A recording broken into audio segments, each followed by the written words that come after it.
여러분 안녕? 공부해서 넣어주려는 니줄 났고, 오늘 작품은 고교 교과서와 수능 기출로 잘 알려진 김시습 작가의 단편 이생규장전이야. 이것은 5편의 한문소설 모음집 금오신화 중 가장 유명한 작품이야. 김시습은 조선 세종의 제임기 서울의 작은 무인 가문에서 태어났는데 4살 때 이미 한문시를 지을 정도로 신동이었다고 해. 당대의 일화를 기록한 연려실기술에 보면 신동으로 소문난 김시습을 세종이 불러 하교하길 나이 장성하면 내가 장차 크게 쓰겠다 하고 비단 50피를 주어서 스스로 가지고 가게 했는데 어린이 김시습이 이 비단 끝을 잡고 모두 이어서 끌고 나갔다고 해. 이때 이미 인싸가 된 것 같아. 그런데 21세에 과거 공부를 하던 시절 수양대군이 내가 왕이 될 상이라며 조카이자 친형의 아들인 단종을 강원도로 유배 보내는 단종 폐위 사건, 즉 세조의 쿠데타가 터지자 김시습은 이건 배신 배반이라며 분노하면서 그 출중한 천재가 출세를 포기하며 요즘으로 치면 고시 수험책을 다 불태우고 세조를 저주하며 떠돌이로 사는 기사, 즉 괴짜 선비로 살다가 59세에 죽게 돼. 이 세상을 등진 선비가 숨어 살며 창작한 소설이 어떤 내용인지 알아보자.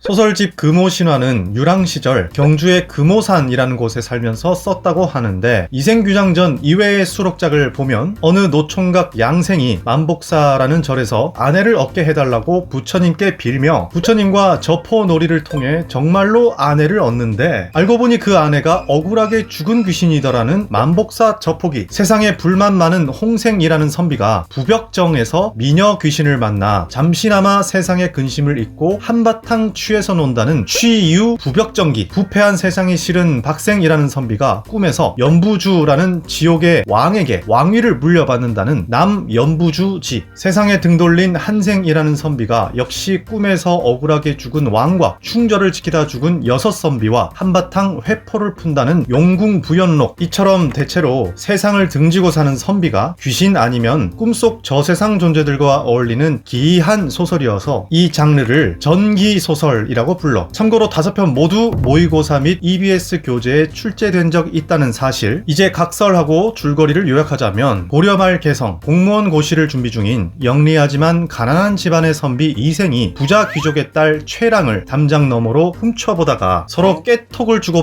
시를 지어주며 썸을 타다가 결국 커플이 되는데 밤마다 집 나가 밤새고 오는 이상 행동을 아버지에게 들켜 이놈의 자식 공부나 하라고 먼 시골로 보내버리자 최랑은 상사병에 걸려 죽을 위기에 처하는데 그녀의 아버지가 내 딸 랑이가 죽을까봐 적극적으로 결혼을 추진. 극구 반대하던 이생의 아버지가 삼고초려에 감동하여 결혼을 승낙. 이생이 시험은 에듀땡으로 합격하고 행복하게 잘 사는 듯 하다가 뜻밖의 홍건적이라는 조폭 집단의 테러로 최랑을 포함한 가족들이 다 죽고 혼자 살아남은 이생이 돌아와 불타버린 집을 보고 울고 있는데 귀신으로 나타난 최랑, 저승 황제가 허락했다며 같이 살자고 제안. 신이 난 이생과 행복하게 살던 3년째 어느 날 이제 거부할 수 없는 저승열차에 올랐다며 공중으로 사라지는 최랑을 보고 그녀 없는 이생에는 더 이상 미련이 없다는 이생은 아내 상사병에 걸려 죽는다는 조선 로맨틱 환타지 호러 드라마 되시겠다. 줄거리는 여기까지. 이제부터 표면에 보이지 않는 숨은 맥락을 더 맛있게 읽어보자.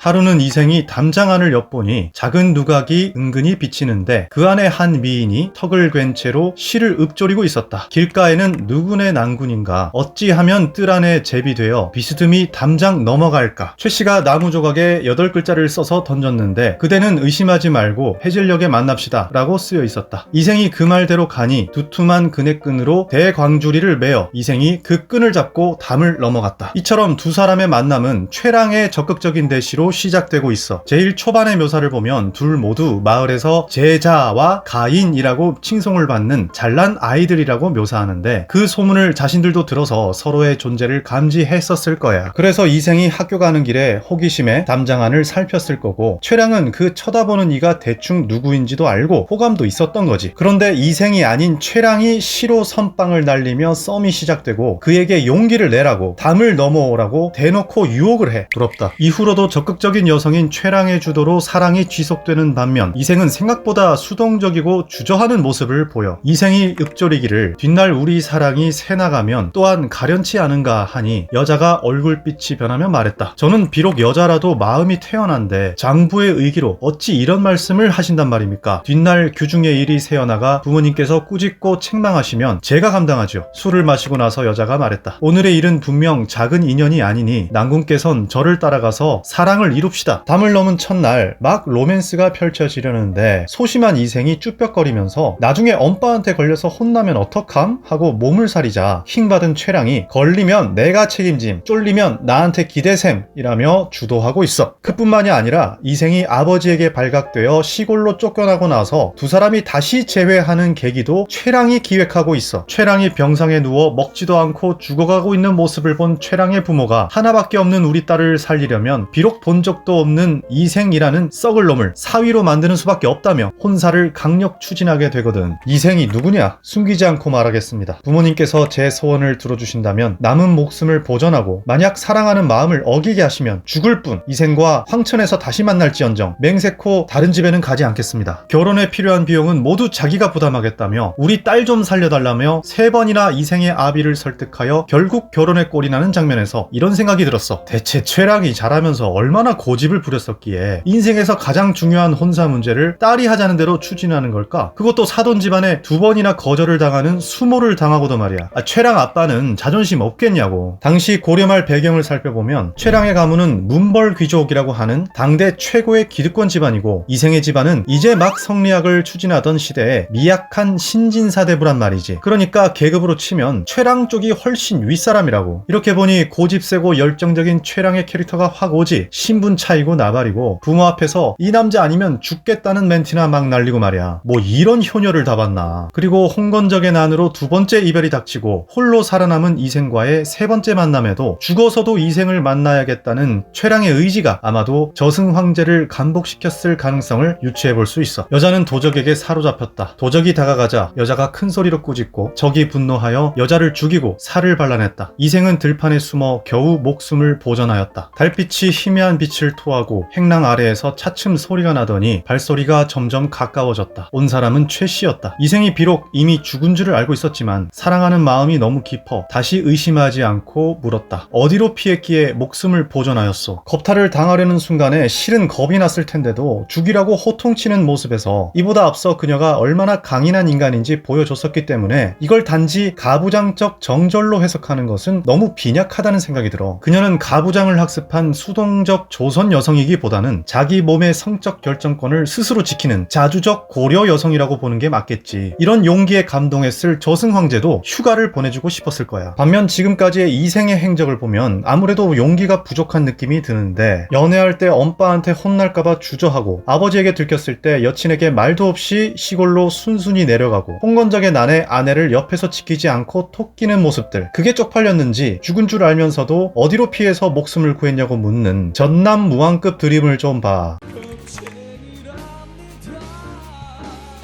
어찌됐든 죽어서도 다시 나타나는 최랑의 사랑과 영혼급 사랑에 드디어 이생에게 변화가 감지되는데 이때부터는 이생이 평생의 목표였던 벼슬과 출세를 다 버리고 친지나 지인들의 방문도 다 끊고 오로지 최랑 하나만 보고 살아가는 로맨티스트로 변신한단 말이지. 당시 사대부에게 벼슬이란 직업의 자유가 있는 요즘의 관점으로 해석할 수 없는 삶의 업이자 생존의 이유였단 말이야. 사대부가 벼슬하지 않으면 월급 같은 건 없어. 알바를 하든지 아니면 굶어 죽게 돼. 그렇기에 첫 번째 이별할 때 아버지의 명령에 순순히 따랐던 거야. 헤어지면 어쩔 수 없지 정도의 마음이었을 거라고. 그런데 이제 그는 그 어렵게 합격한 벼슬도 필요 없는 사랑꾼이 됐어. 이렇게까지 자신에게 돌진하는 여인에게 좋은 의미의 쇼크를 받았겠지. 이것이 찐 사랑이구나. 내가 뭐라고 날 이렇게까지 사랑해주다니. 그녀가 죽고 나서야 알았구나. 이 정도면 존재 자체가 업그레이드된 사랑의 화신이 된 거 아닐까? 그러니 자기 목숨마저 버리는 마지막의 변화가 납득되는 거겠지. 내 차라리 당신 당신과 함께 저 세상으로 갈지언정 어찌 홀로 살아남을 수 있겠소. 나는 당신에게 고맙기 그지없고 부끄러움을 견디지 못하겠소. 그대는 인간 세상에 더 머물다가 100년 후 나와 함께 흙으로 돌아가시구려. 두 사람은 눈물만 줄줄 흘렸다. 이생은 유고를 거두어 장사를 지내주었다. 이생도 또한 지나간 일들을 생각하다가 병을 얻어 몇 달 만에 세상을 떠났다. 당신 없는 세상이라면 차라리 같이 죽겠다며 이제 혼자 살지는 않겠다는 이생. 초반에 최랑이 겪었던 병을 뒤늦게 전염당한 상사병 환자. 지나간 일들을 생각하다가 병을 얻어 라는 문장을 영상으로 만든다면 아마 뮤직비디오를 수십 편은 찍을 수 있을 것 같아. 다른 소설은 위기를 극복해가며 현실에서 사랑의 결실을 맺는 해피엔딩으로 이어지는데 이생규장전은 사랑을 이미 맺은 후에 여인이 죽고 그 죽음 이후에도 사랑을 얘기한다는 점에서 참 독특한 작품이야. 하지만 한편으론 결말에 대해 윤리적인 질문 하나를 떠올릴 수 있는데 최 씨가 죽고 나서 이생이 상실감을 극복하지 못하고 자신의 소중한 삶을 돌아보지 않았다는 점에서 거의 자살에 가까워 보여. 이것을 사랑이라는 이름으로 신화화하고 꼭 긍정적으로 받아들여야 할까? 너 죽으면 나도 죽어라는 극단적 사랑을 드러내는 것은 그동안 신파 드라마에서 자주 써먹던 방식 아닌가? 물론 목숨까지 건 이야기에 그 지고지순함에 감동하기는 하지만 따라 죽는 것이 꼭 진정한 사랑의 완성일까 하는 질문이 생겨. 사랑의 완성에 죽음이 따르는 게 무슨 공식처럼 돼버리진 않았나. 그걸 너무 미화하는 것은 아닌가. 하지만 죽음과 별개로 이생규장전을 최랑의 사랑에 감동한 이생의 존재 변화의 이야기로 봐준다면 좋겠어. 이런 사랑을 하는 사람, 또 이런 사랑을 받는 사람의 마음은 얼마나 충만한 느낌으로 가득 차 있을지 상상만 해도 짜릿하지 않니? 100년 뒤 내 무덤에 표할 때는 꿈꾸다 죽은 늙은이라 써달라고 유언을 남긴 낭만 김시습의 고스트 러브 스토리 이생규장전이었어. 오늘은 여기까지. 또 넣어주려고 공부해서 돌아올게. 구독, 좋아요, 알림 설정까지. 망간부!